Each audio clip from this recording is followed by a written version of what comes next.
로마서 14장은 로마 교회 안에 있는 갈등과 분열의 문제를 다루고 있습니다. 이 문제의 핵심은 음식 문제입니다. 모든 음식을 자유롭게 먹어도 된다는 사람들과 어떤 음식은 부정하기 때문에 먹어서는 안 된다는 사람들 사이에 서로 판단하고 업신여기는 일이 있었던 겁니다. 바울은 14장 1절부터 12절까지의 말씀에서 서로 용납하라고 권면했습니다. 주를 위하는 마음에서 한다면 그 둘 모두를 하나님이 받으시기 때문에 서로 간에 비판하고 판단하는 그런 일을 하지 말고 서로 용납해 주라는 겁니다.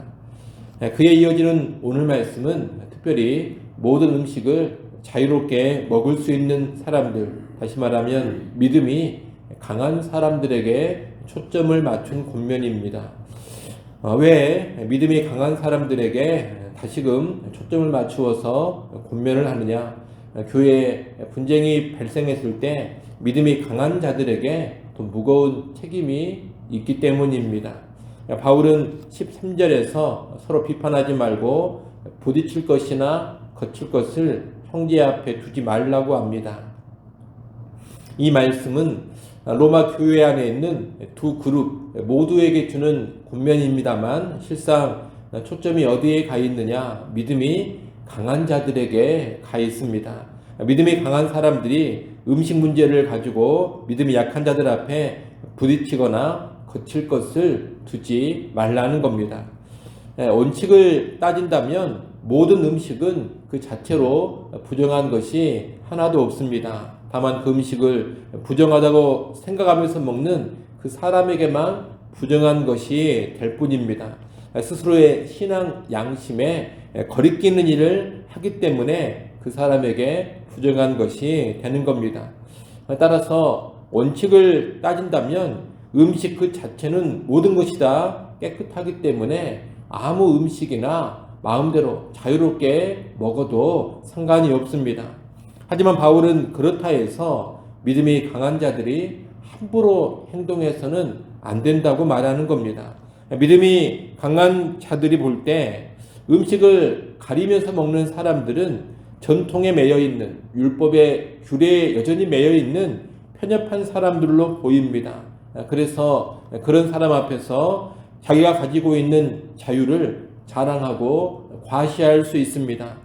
연약한 형제 앞에서 그 연약한 자들이 부정하다고 생각하는 음식을 거리낌 없이 먹어버릴 수 있다는 겁니다.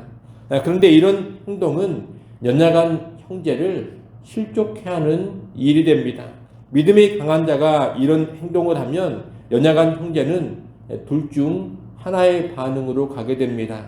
하나는 마음이 무척 불편해지고 음식을 자유롭게 먹는 그 사람을 정죄하게 되는 겁니다.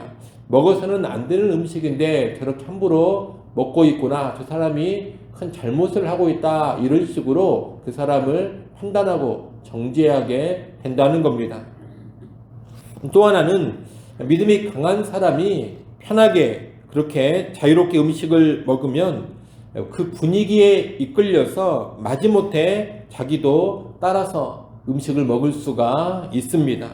아직 자기의 신앙 양심으로는 저 음식을 먹어서는 안 된다 이렇게 생각을 하고 있는데 주변의 분위기, 주변의 압력에 이끌려서 내키지 않으면서도 먹게 된다는 겁니다. 이런 경우는 심각한 문제가 됩니다. 오늘 본문 23절에 있는 것처럼 믿음을 따라 하지 아니하는 것은 다 죄가 되기 때문입니다. 그래서 아직 자기 믿음이 저런 음식은 먹으면 안 된다 이렇게 생각하는 가운데 있다면 그 음식은 먹지 않는 것이 바람직합니다. 자기 믿음을 하나님 앞에서 스스로 가지고 지켜야 하는 것입니다. 그런데 믿음이 강한 자가 앞에 와가지고 아무 음식이나 거리낌 없이 먹으면서 먹어도 된다, 괜찮다, 이거 먹는 것 아무 문제 없다, 죄도 아니다 이러면 긴가민가 하면서 자기도 마지못해 먹게 돼버리는 겁니다. 그렇게 되면 먹으면서도 마음이 편하지가 않고 불편합니다. 먹기는 하지만 온갖 복잡한 생각과 의심이 드는 겁니다. 그리고 먹고 나서도 결국 자기 자신을 정죄하게 됩니다. 내가 안 해야 될 일을 했다 그러면서 스스로 자책하고 괴로워하는 겁니다. 바울은 믿음이 강한 자들을 향해 그런 행동을 하지 말라고 하는 겁니다. 연약한 자 앞에서 자기의 자유를 과시하는 행동은 나의 자유로 연약한 형제를 힘들게 하고 근심케 하는 결과를 초래합니다. 한마디로 연약한 형제의 영혼을 망가뜨리는 일을 하고 있는 겁니다. 바울은 그런 행태는 사랑이 없는 모습이다라고 지적합니다. 그러면서 그리스도께서 대신하여 죽으신 형제를 그런 음식 문제로 망하게 하지 말라고 권합니다. 여러분, 바울이 지금 말하는 것은 다른 게 아닙니다.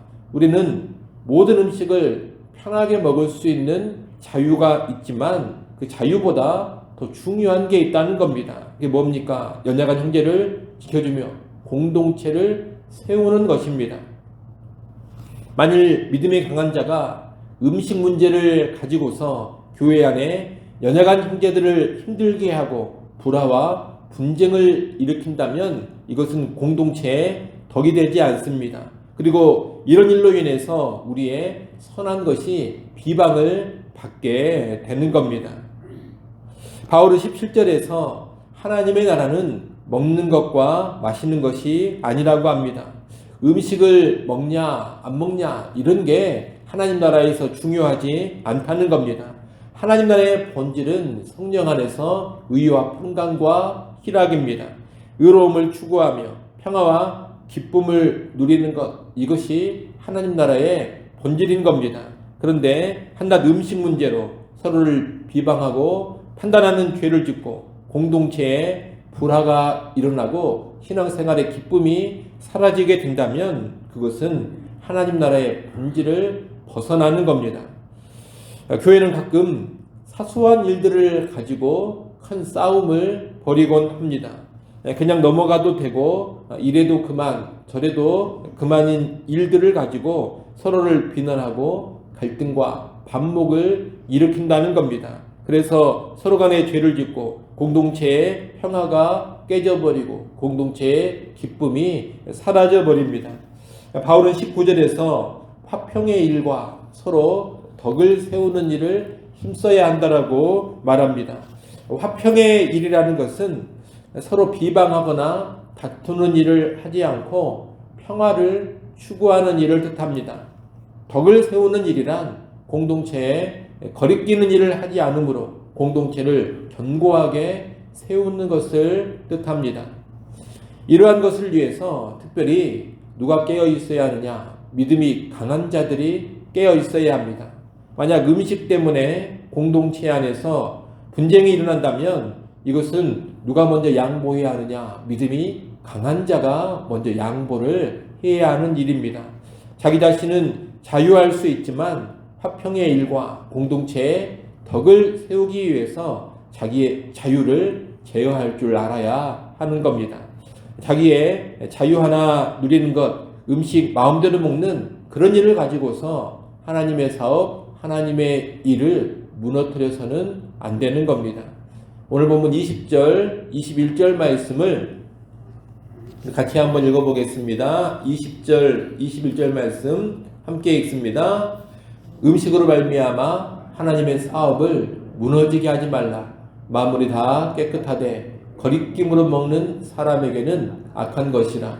고기도 먹지 아니하고 포도주도 마시지 아니하고 무엇이든지 내 형제로 거리끼게 하는 일을 아니함이 아름다우니라. 아멘. 여러분, 20절 21절 말씀은 믿음이 강한 자에게 주는 권면입니다. 20절에 언급된 거리낌으로 먹는 사람은 거리끼게 하면서 먹는 사람, 이런 뜻입니다. 다시 말해 남을 힘들게 하고 실족시키면서 자유롭게 음식을 먹는 사람을 가리키는 겁니다. 우리가 복음의 정신에 따른다면 모든 음식을 자유롭게 다 먹을 수 있습니다. 아무 음식이나 먹어도 문제가 없습니다. 하지만 그런 자유를 누리면서 누군가를 거리끼게 한다면 그것은 곧 악한 일이 돼버립니다. 오히려 내 자유를 포기하고 고기도 먹지 않고 포도주도 안 마시고 무엇이 됐든 형제를 거리끼게 하는 일을 하지 않는다면 그것이 하나님 앞에서 아름다운 일이 되는 겁니다. 한마디로 연약한 형제를 위해서라면 내가 얼마든지 할 수 있는 일도 그 사람 앞에서는 하지 않고 마음껏 누릴 수 있는 나의 자유도 그 사람 앞에서는 자제하라는 겁니다. 이것이 화평을 구하며 덕을 세우는데 힘쓰는 삶입니다. 이런 모습이 있을 때 교회는 견고하게 세워져 가는 겁니다. 여러분, 예수 믿는 신자들은 화평의 일과 덕을 세우는 일에 깨어 있어야 하고 힘써야 합니다. 이를 위해 때로 자기의 자유와 자기의 권리도 포기할 줄 알아야 하고 비본질적인 일로 서로 다투는 일을 피해야 합니다. 오늘날 교회 전체의 유익, 다른 성도의 유익을 위해서 내가 포기해야 될 자유가 있지는 않는가? 내가 내려놔야 될 권리가 있지는 않는가? 돌아볼 필요가 있습니다. 혹시라도 내가 고집을 피우며 다투는 일이 실상 이렇게 해도 되고 저렇게 해도 되는 그런 일은 아닌가? 어떻게 하든지 큰 차이가 없는 비본질적인 일은 아닌가? 이런 살핌이 우리에게 있어야 하겠습니다. 여러분, 혹시라도 그런 일이 있다면 내려놓고 포기하는 것이 좋습니다. 내가 먼저 양보하는 것이 좋습니다. 내 딴에 옳다고 생각하는 그런 원칙을 주장하면서 사소하고 비본질적인 일로 크게 다투는 것보다 화평하게 있는 것이 더 좋은 것이고 더 아름다운 겁니다. 교회를 평안 가운데 든든히 세워가는 것이 중요한 겁니다. 물론 교회를 더 좋게 만들어가고 더 성숙하게 만들어가기 위해서 무언가 추구해야 될 필요는 있을 겁니다. 그러나 싸움이 일어난다면 그런 일을 하더라도 잠시 내려놓는 것이 좋다는 겁니다.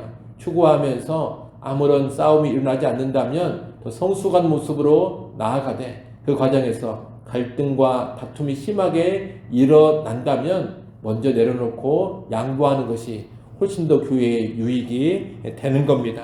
이를 꼭 기억하시고 언제나 화평의 일과 교회의 덕을 세우는데 힘써가는 우리 모두가 될 수 있기를 간절히 바랍니다. 기도합니다. 하나님 아버지, 오늘날 우리가 교회 안에서 어떻게 신앙생활을 해야 하는지를 잘 깨닫게 하여 주시옵소서. 참으로 중요한 것은 화평의 일과 덕을 세우는 일임을 깨닫게 하셔서 나의 자유와 나의 권리로 인하여서 화평이 깨지고 덕이 손상되는 그런 일을 행하지 않게 하여 주옵소서. 교회를 화평케 하기 위해서라면, 교회의 덕을 세우기 위해서라면 아무 문제 없는 나의 자유도 스스로 제어할 줄 알고 마땅히 누릴 수 있는 나의 권리도 내려놓고 포기할 수 있는 성숙한 성도들이 다 되게 하여 주옵소서. 특별히 내가 믿음이 강하고 성숙하다고 생각할수록 더욱더 화평의 일과 덕을 세우는데 깨어있게 하여 주옵소서. 아버지 하나님, 또 이 시간 하나님 앞에 기도할 수 있게 해주셔서 감사합니다. 우리의 모든 필요를 하나님께 겸손히 아뢰게 하시고 도우시는 하나님의 은혜를 누려가게 하여 주옵소서. 주일입니다. 오늘 우리 예배를 통하여 성삼위 하나님 영광을 받아 주옵소서. 모든 성도들이 기쁨으로 나와 예배하게 하시고 예배하는 성도들을 주목하여 보시고 하늘의 문을 여시고 놀라운 은혜를 허락하여 주시옵소서. 모든 예배위원들 성령으로 충만케 하옵시고 유치부, 유초등부, 중고등부, 청년부 모임에도 하나님의 은혜가 넘치게 하여 주옵소서. 예수님의 이름으로 기도드리옵나이다. 아멘.